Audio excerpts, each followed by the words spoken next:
নমস্কার, welcome to my channel astro Anwesha. আজকে আমরা কথা বলবো 2025 সালটা কুম্ভ রাশি মানুষজনদের জন্য কীরকম কাটবে। তাহলে সবার আগে আমরা দেখে নিই 2025 সালে প্ল্যানেটের ট্রানজিটগুলো কীরকমভাবে কোথায় আছে কুম্ভ রাশি মানুষজনদের জন্য। এবার সবার প্রথম শনি তার স্থান পরিবর্তন করে ফার্স্ট হাউস থেকে সেকেন্ড হাউসের ওপর চলে আসবে 30শে মার্চ, এবং এটা 30শে মার্চ এই যে তার রাশি পরিবর্তনটা, শনি সাড়ে সাতি দ্বিতীয় ফেজটা কমপ্লিট হয়ে 3 নম্বর ফেজেতে ঢুকবে শনি। এবার আসছি বৃহস্পতি। বৃহস্পতি 15ই মে তার স্থান পরিবর্তন করে 4 নম্বর ঘর থেকে 5 নম্বর ঘরে চলে আসবে, এবং রাহু কেতু 18ই মে তাদের স্থান পরিবর্তন করে সেকেন্ড হাউস থেকে ফার্স্ট হাউসের ওপর রাহু চলে আসবে, এবং কেতু 8 নম্বর ঘর থেকে 7 নম্বর ঘরের ওপর চলে আসবে। ওভারঅল পুরো বছর ধরে এরকমভাবেই প্ল্যানেটের ট্রানজিটগুলো থাকবে। সবার প্রথম আমরা দেখে নিই যে হেলথের জায়গাটা পুরো বছর ধরে কীরকম কাটবে। হেলথের মধ্যে সবার আগে যেটা বলা, আমরা সবাই জানি যে শনি সাড়ে সাতিতে সবার প্রথম কি হয় সেটা হলো, বিশেষ করে যাদের চন্দ্রের অবস্থান প্রচণ্ড খারাপ, চন্দ্র ভীষণ ডিস্টার্ব হয়ে আছে বা নেগেটিভ অবস্থায় বসে আছে, নিচস্থ হয়ে আছে, তাদের জন্য কিন্তু এই ফেজটাতে বিশেষ করে তাদের নিজেদের যে মেন্টাল স্টেট যেটা, সেটার উপর খেয়াল রাখাটা খুব দরকার। কারণ এই সময়তে মানুষ রীতিমতো অ্যাংজাইটি বা ডিপ্রেশনের মানুষ পর্যন্ত চলে যেতে পারে। সেই দিকে ভীষণভাবে খেয়াল রাখুন, নিজেকে প্রচণ্ড খুশি রাখার চেষ্টা করুন, এবং প্রচুর কোনো রকম কোনো অসুবিধা হলে সেদিক থেকে কিন্তু খেয়াল রাখবেন। এই সময় অনেক মানুষ এই যে ফেজটা, বিশেষ করে চন্দ্রের অবস্থান যদি খুব খারাপ হয়, তাদের কিন্তু নিজেদের যে মেন্টাল প্রেশার অত্যধিক বৃদ্ধি পায়, তার থেকে অ্যাংজাইটি বা সামথিং এই জিনিসগুলো কিন্তু আপনার হতে পারে।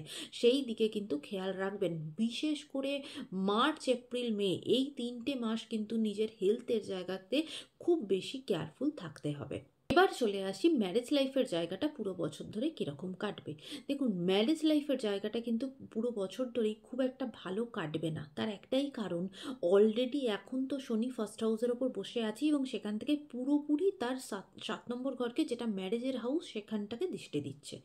ঠিক শনি যেই সরবে সেই জায়গাটাকে কভার করে দেবে রাহু কেতু, তার ইম্প্যাক্ট আবার 7 নম্বর ঘরে চলে আসবে। তার মানে ম্যারেজের জায়গাটা কিন্তু পুরো বছর ধরেই আপনাকে বিশেষ খেয়াল রাখতে হবে, কেয়ারফুল থাকতে হবে। বিশেষ করে 3টে মাস, সেটা হলো মার্চ, এপ্রিল, মে, এই 3টে মাসে তো নিজের ম্যারেজ লাইফের জায়গায় প্রচণ্ড কেয়ারফুল থাকবেন। কারণ এই সময়টায় রীতিমতো সম্পর্কের জায়গাতে অসম্ভব প্রবলেম হওয়া, একটা মারাত্মক দূরত্ব তৈরি করা, রীতিমতো একটা সেপারেশন যোগ পর্যন্ত কিন্তু এই ফেজটাতে চলে আসতে পারে। তাই অবভিয়াসলি মানে নিজেদের সম্পর্কের জায়গাতে খুব বেশি কেয়ারফুল থাকবেন। এবার আসছি কাজের জায়গাতে। দেখুন, ওভারঅল পুরো বছর ধরে কিন্তু কাজের জায়গাটা অত্যধিক ভালো থাকবে। প্রথমত 15ই মের আগে পর্যন্ত যে যতক্ষণ বৃহস্পতি 4 নম্বরে আছে, এই সময়টা তো সে পুরোপুরি তার দৃষ্টি দিয়ে 10 নম্বর ঘরকে দেখছে। 10 নম্বর ঘর হলো কর্মজীবন, তো খুব স্বাভাবিক নিজের কাজের জায়গাতে, এটা ঠিক শনি সাড়ে সাথে থাকার জন্য কাজের লোড অসম্ভব বেশি হবে, প্রচণ্ড বেশি। কিন্তু এটার একটা পজিটিভ দিকও কি, যে আপনার কাজের জায়গায় কিন্তু গ্রোথ থাকবে, এবং কাজের জায়গাতে আপনার অসম্ভব মান সম্মান বৃদ্ধি, সেই জিনিসগুলোও হবে। আর এই 15ই মের পর থেকে বৃহস্পতি যখন তার স্থানটা পরিবর্তন করবে, যখন সে 5 নম্বরে চলে আসবে, সে আবার 9 নম্বরকে দেখবে। 9 নম্বর হচ্ছে আপনার ভাগ্য। তাই বিশেষ করে 15ই মের পর থেকে আপনার নিজের ভাগ্য যেটা, সেটাও কিন্তু আপনার সাথ দেওয়া স্টার্ট করবে।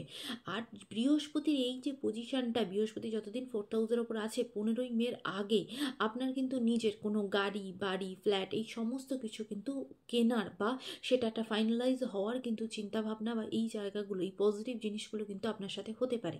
যদি আপনার মায়ের হেলথের জায়গাতে যদি কোনো ডিস্টারবেন্স থাকে, সেটা দেখবেন 15ই মের আগে তার হেলথ অনেকটা বেটার হবে, অনেকটা ভালোর দিকে এগোবে। ওভারঅল কাজের জায়গা কিন্তু পুরো বছর ধরে ভালো থাকবে। এটা একদম আলাদা পার্ট যে শনি সাড়ে সাথে থাকার জন্য যে অসম্ভব কাজের প্রেশার বা মেন্টাল প্রেশার থাকবে, সেটা তো আছেই, কিন্তু কাজের জায়গা আপনার জন্য ভালো থাকবে, কারণ বৃহস্পতির খুব পজিটিভ দৃষ্টি আপনার কাজের সাথে যুক্ত হয়ে আছে। তাই এটা কিন্তু একটা খুব ভালো দিক। এবার দেখুন, এটা একটা একদম ওভারঅল আলোচনা। প্রত্যেকটা মানুষের হরস্কোপের চার্ট আলাদা, সেখানে পজিটিভ নেগেটিভ সমস্ত কিছু আলাদা আলাদা হবে, দশমহাদশা আলাদা আলাদা হবে। তো খুব স্বাভাবিক, এগুলো ম্যান টু ম্যান ভ্যারি করবেই। এটা একদম ওভারঅল আলোচনা। যদি ভালো লেগে থাকে, লাইক শেয়ার সাবস্ক্রাইব করতে ভুলবেন না। সকলে ভালো থাকবেন, সুন্দর থাকবেন, সুস্থ থাকবেন।